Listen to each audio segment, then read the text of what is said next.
Attorney Donna Powell, the esteemed Donna Powell, is my guest this morning.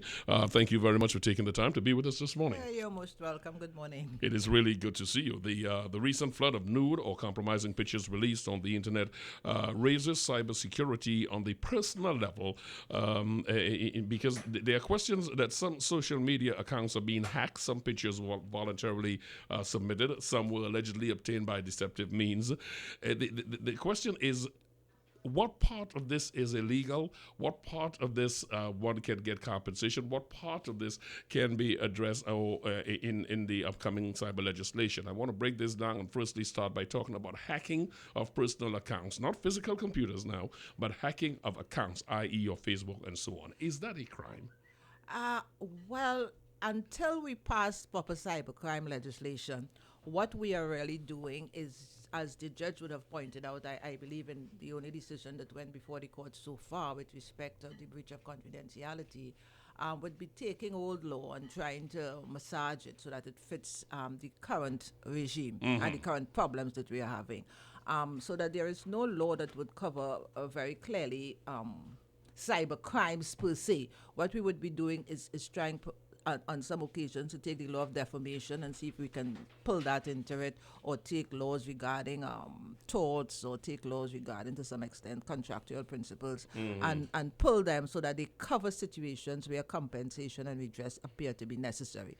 But until we pass clear legislation, there would be nothing governing that per se. As we stand right now, there is nothing governing that. Here is my other question then. Pictures that were taken voluntarily were taken, I believe, with the expectation of privacy. If the participant does not expressly give permission for public dissemination of that picture, is it a crime for someone else to publish these pictures? Okay. Now I'm glad you're making a distinction between pictures that are taken with consent and pictures that are not taken with consent. And I start off by saying that there is no general right to privacy, that it doesn't exist at all. The question is whether or not there is a right to confidentiality, which is something that is different.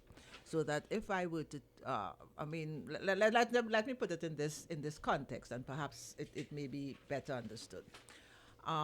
Let us suppose, as all women are, we believe that we have beautiful secrets, and that we feel that sometimes we want to share these secrets with people who we feel are deserving of having that secret disclosed to them. As I always say to my kids, and I say generally to people, a very old man once told me this: if you have a secret and you can't keep it to yourself, don't expect you can tell it to somebody else, and that person is going to keep it a secret. So that if you are exposing your secrets, you take the risk that that secret is going to be exposed. I got you. And that's some very good advice. And therefore, therein, if I were to try to take that and apply that analogy to what we are seeing now, persons who choose to take pictures that reveal certain things, making a decision that and taking a risk that decision, that those pictures may get into hands that they don't want. The learned voice you're hearing, that is of Donna Powell, and this is surprising, because one would expect, would have thought, I did, clearly erroneously, that if you are in a situation of a private situation, making love is as private as you can get. So you're in a situation like that, and one party go about making a video of it with or without your consent, that what happens there stays there, and there is an expectation of privacy. I thought that had something to do with the recent ruling, the cricketers, the case with the cricketer, because an expectation of privacy. There was an expectation of confidentiality. What the judge felt in that case, and that is why I made a distinction between privacy. It's perhaps a technical distinction in law. What the judge felt in that case is that the confidentiality had been breached because of that expectation, and he did sort of meander a lot in his decision, and sort of try to give a very moralistic decision on something that was a legal point, so that we got a lot of very personal views coming into the decision. At the end of the day, in that particular decision, I think one of the things that really upset him was the fact of the color statements that were made at the time the pictures were also being distributed, because there were statements that were made accompanied it that were very derogatory, and that seemed to have had a very bad effect on the judge as well in coming to his decision. So there were a number of things that were playing on his mind, and as he meandered around that decision, Pulling clear legal principles could be obscure at times. Although he seemed to base it on a breach of confidentiality. All right. So, please, I'm sorry. Go ahead. Yeah, no. So that what I'm saying is that, and this is a matter that the society is going to have to determine, where somebody hacks into your account or somebody takes your cell phone and takes pictures on them that were not intended for you, and they expose those pictures. The question is what civil liability there is and what criminal liability should attach to it. Clearly, if it's a minor, there is criminal liability, and that is already dealt with. But as an adult, if somebody goes into your phone, takes a picture that you have on your phone and releases that, there clearly is a violation that ought to be treated with by criminal sanction. So we have criminal sanctions in place now. No, only for children. Only for children. So Only for children. Donna Prowell can come and take my camera, take my private pictures, go and show them all over the place, and there is nothing I can do. At this stage, it would really be a confident, not criminally. It would be a civil wrong. Got you. Okay. But that's in the case of Rennie and Attorney Powell. Let's get in the case where these pictures are now passed on to someone who publishes them, who disseminates them across the internet, as in this case here. Now you're making it for public distribution. Now that's where the cybercrime bill comes in. If you're going to make it for public distribution, when that act is passed, then it's going to be a criminal act. Until that time. So these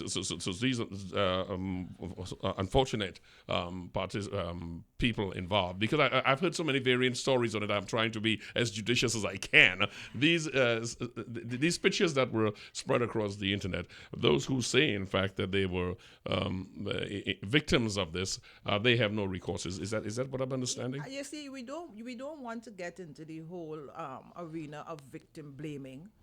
Or victim shaming. Yes, definitely. Because certainly these people would not have intended that their pictures would have been exposed.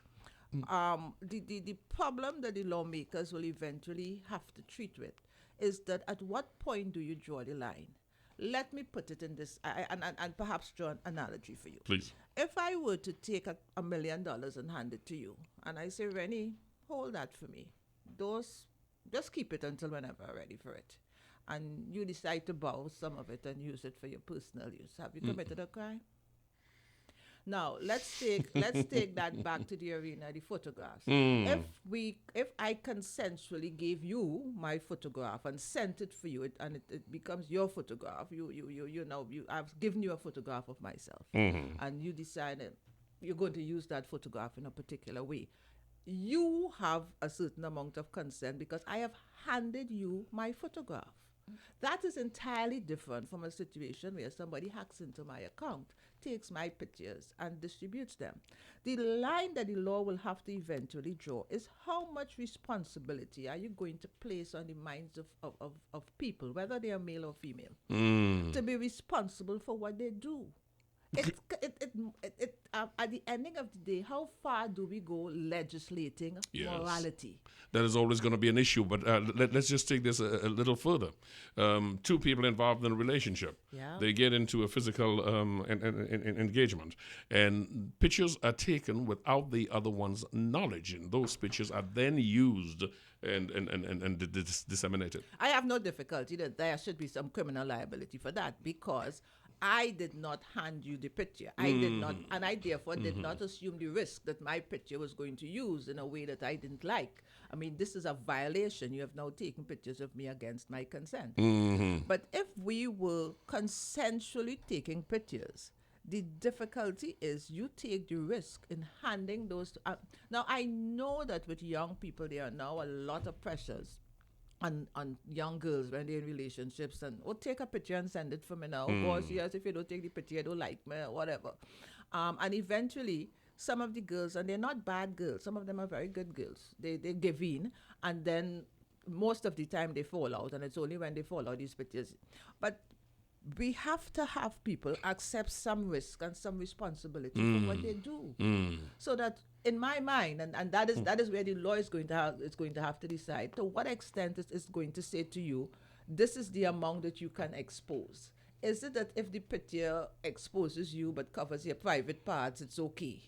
But is it okay, if the picture does, how far are you going to legislate morality? If somebody is jumping up Carnival Day in one of the wonderful things that we wear, and that picture is published Or in the don't worry in newspaper, that case. well, I mean, how far are we going to go?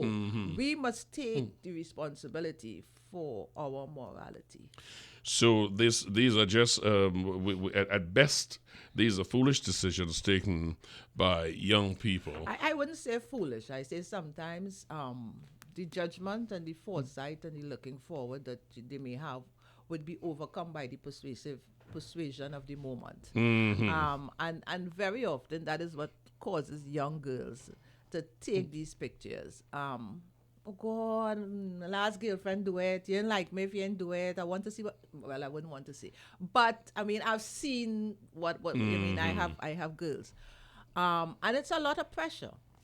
And it's not all the time that they really, but we as women must take responsibility for what we do. We Attorney Donna cannot. Powell is my guest this morning, drawing a realistic line. I would not say a hard line; it's a realistic line because there are decisions and there are consequences. That is what you're saying this morning. This is what I'm saying, and I'm saying that we should. While I am agreeing that there are instances in which yes, the law ought to intervene, I'm saying that to take pictures that are pictures that you believe should not be exposed, because everybody would have a different line as to what they believe should not be exposed.